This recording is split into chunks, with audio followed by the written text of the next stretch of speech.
All right, you guys, as you can see by the thumbnail, this is going to be something just a little bit different. Nope, I ain't learned my lesson yet. No, this one's just going to be a short, quick announcement of something that I heard earlier today through somebody that called me, somebody that I trust, or believe me, I wouldn't even be putting this out, but this is public information and it's out there. You guys can look into it. But what I want to say before I get into this is I just finished the Mexican Mafia video. I hope you guys like it. Again, I want to thank everybody that helped us get to 40,000. Also, for those of you that are waiting for Inner Demons, I'm going to try my hardest to get one out tomorrow. It's the weekend. There's some other things I want to try to get to you guys, as soon as I can. And it's probably going to eat up the better part of my day tomorrow. But I got you guys. I've been trying to get out an Inner Demons at least once every 2 to 3 days. So trust and believe I'm going to be on it. Anyways, so earlier today, I got a phone call from somebody that it's like family to me. This is somebody that I know very well. But basically, he called me to let me know that Ramon Tiny Contreras, I believe he was originally from San Jose, was actually granted parole today after 50 years. Now, for those of you that don't know who Tiny is, I'm just going to tell you how he, fits into the NF history. And this is not to glorify the history. It's not to glorify the war that took place between the Nuestra Familia and the Mexican Mafia. But this is the only way that a lot of people, they'll know of Tiny, because he is part of that history.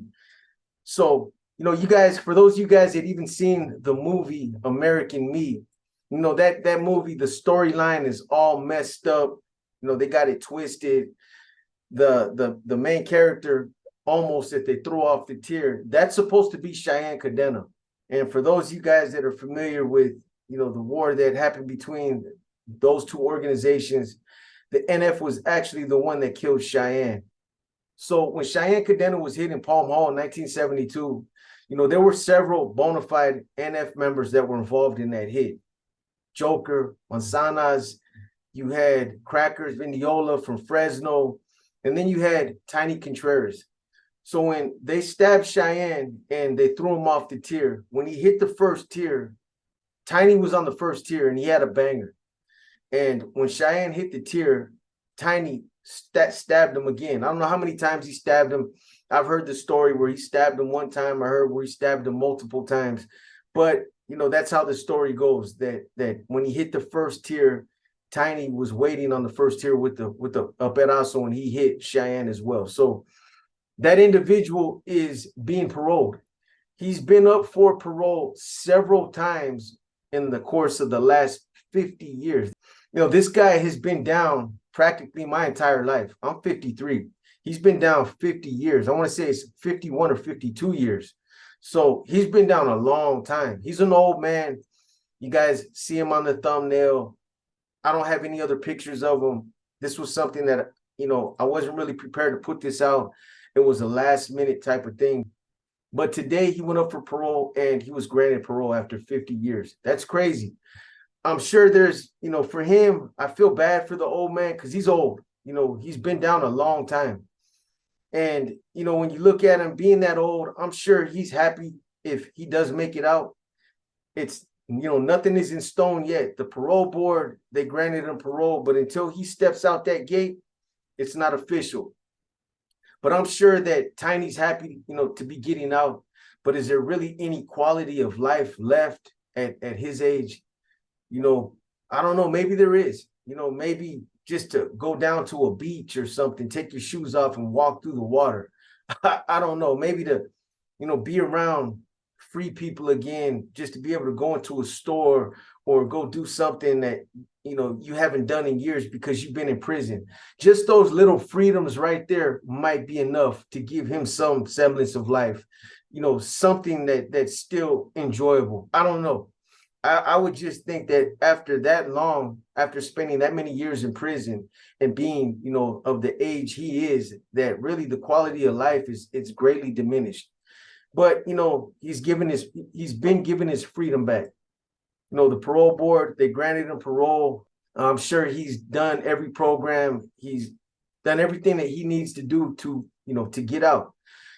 And here's another little piece of information about Tiny Contreras that a lot of you probably don't know. Maybe some of you that might have been on the yard with him, might have been associated with him at one time, might know his family, have some kind of way of communicating with somebody that's either related to him or him himself would know this. But Tiny's actually, he's writing a book on the Nuestra Familia. And if I remember right, the name of the book is called Death of a Legend. I want to say that that's the name of the book.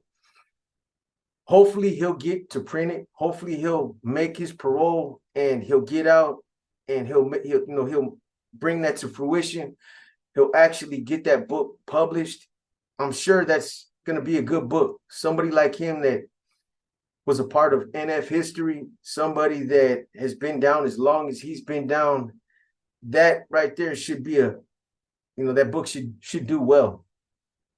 So, good for Tiny, man. Good for him that he finally made parole. It's sad that it had to happen this late in his life. I mean, again, if you see him, you can see him in the thumbnail. He's an old, frail old man. He's still kicking though. From what I heard, Tiny still thinks he can do burpees and he thinks he can still play handball and he's still trying. But, he's probably got, one leg. He's probably got he's probably got a prosthetic arm. And maybe I don't know. But on the real though, good for him. And the encouraging thing about this though, the one thing that I did want to say before I close this up is that right now in this time and day, they're paroling a lot of people. A lot of guys that have life tops, guys that have been sent to prison with life tops, a lot of the older ones too, the 7 to lives, the 5 to lives, those guys, they're letting them all go. This is a time where the perception or the mindset is starting the tides are starting to turn the other way. A lot of us that went through the 90s and we seen what happened after Polyclass was killed by that piece of shit, Richard Allen Davis. Then you had this big push for a tougher on crime stance. You had the 3 strikes law, and then you had a lot of cats that ended up getting caught up in that, and it was all political. But a lot of people ended up catching life sentences. A lot of people went away with 3 strikes, for petty crimes, for crimes that that law was not written for. But that whole, the whole stance is kind of changing now. The tide is now changing. It's changed from throw away the key and lock them up forever to, there's programs, there's other ways to reform these guys. And besides that, it's killing the taxpayers. It does no good to lock up people that, they could be rehabilitated. They have gotten away from rehabilitating people, even though in the last 20 years, they've added that R on to CDC, California Department of Corrections and Rehabilitation. I don't know of any programs that I can say that, this program right here is really rehabilitating people. Now, I will say this. There are a lot of programs that they're implementing now, and at least when I was in prison, I didn't see none. There was no rehabilitating nobody. You went in there and you came out a better criminal than when you went in. However, the one thing that I've been hearing about, or the one program that I've been hearing about, and one of the viewers even mentioned this program in the comments a couple of weeks ago. There's a program, you guys can look it up. It's called 2.0. And I don't know if this is something that's just exclusive in Pelican Bay, or this is something that they're doing throughout the California prison system. But this program is called Hustle 2.0. There's a lot of different things that this program offers to help inmates that are getting ready to go up for parole, inmates that are getting ready to parole on the streets, to help them with issues that they might have developed from being locked up, things like being antisocial, things like, how to deal with anger issues, schizophrenia, PTSD, all those types of things. I read up a little bit on Hustle 2.0, and, to see some of the individuals that are in the pictures is crazy, because these are bona fide active NF Mexican Mafia members that are active right now. Part of their leaderships are in these programs. But some of these programs, things, they got things like, reentry, getting back out there to the streets, everything that you need to know about, everything from going in the DMV, getting your license, going down to Social Security, getting a copy of your Social Security card, all the things that you got to do to get yourself situated so that you can get a job. Things like that, anger management, that's something that almost anybody that goes to prison, that's something that they definitely need to address, is how they deal with their anger. And then you got like employment, how, not only how to work a job, but, how to get a job. The days of you not being able to get a job because you got tattoos on your face, that's a bunch of bullshit. It's a cop-out. If I could get a job, and there's a lot of other cats that have a lot more face tattoos than I used to have, you can get one too.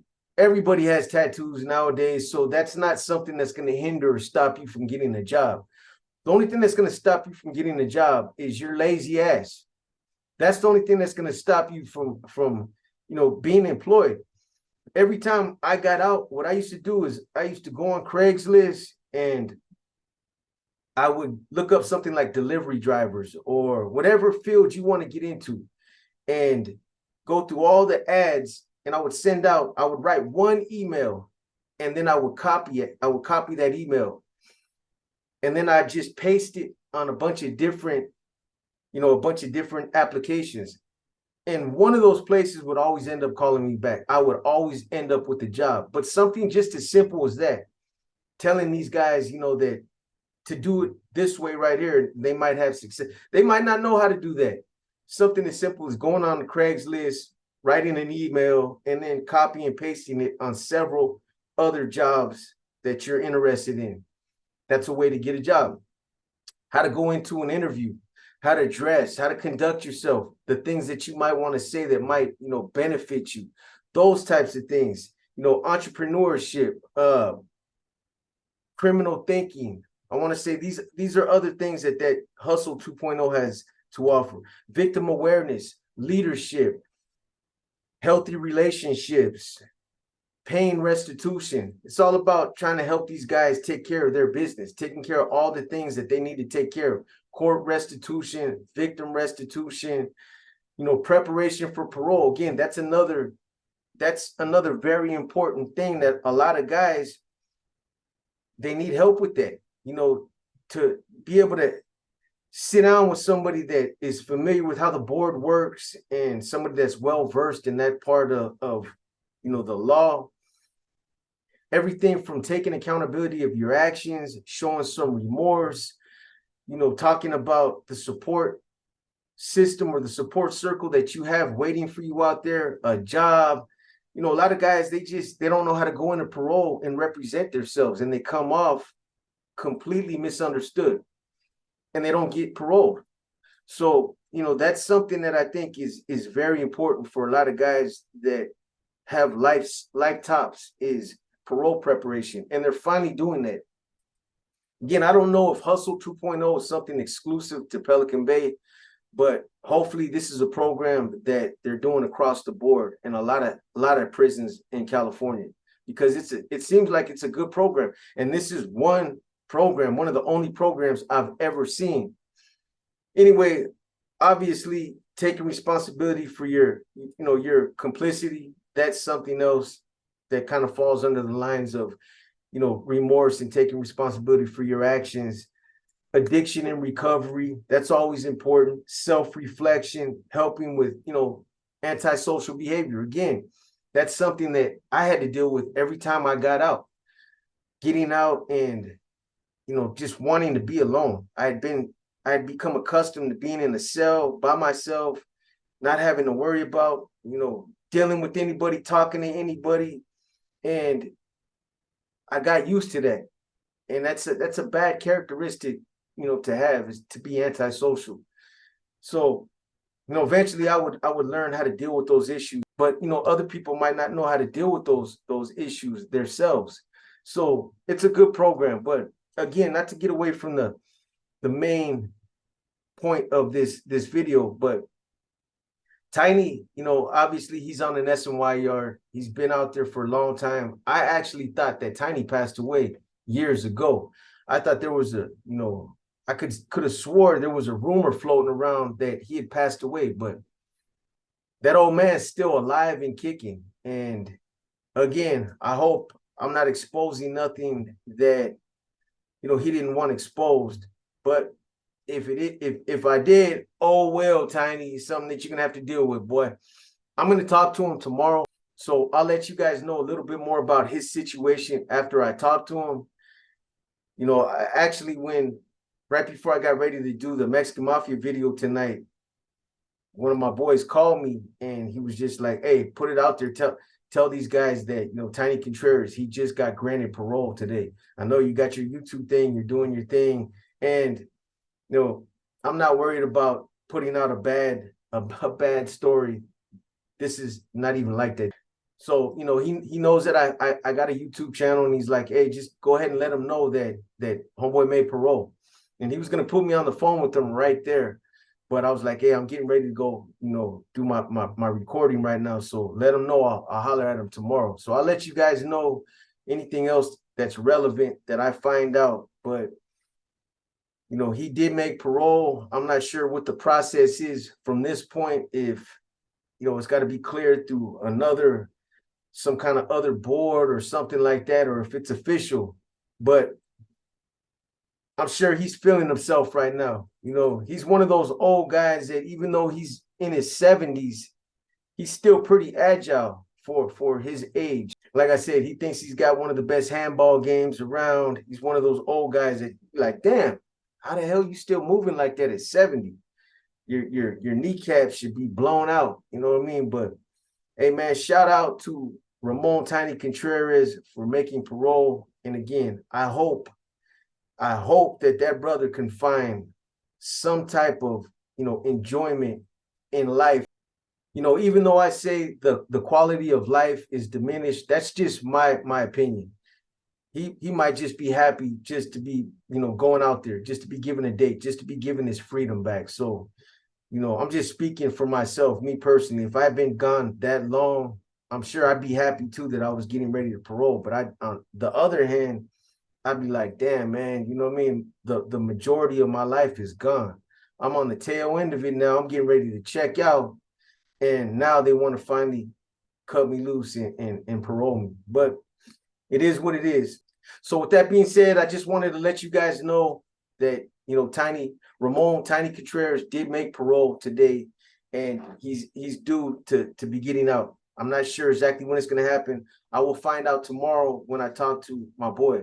Anyways, these videos right here should be dropping by tomorrow. If this one drops first, the other Mexican Mafia video will drop early in the morning like we've been doing. Anyways, with that being said, this is your boy B, and once again, I'm out.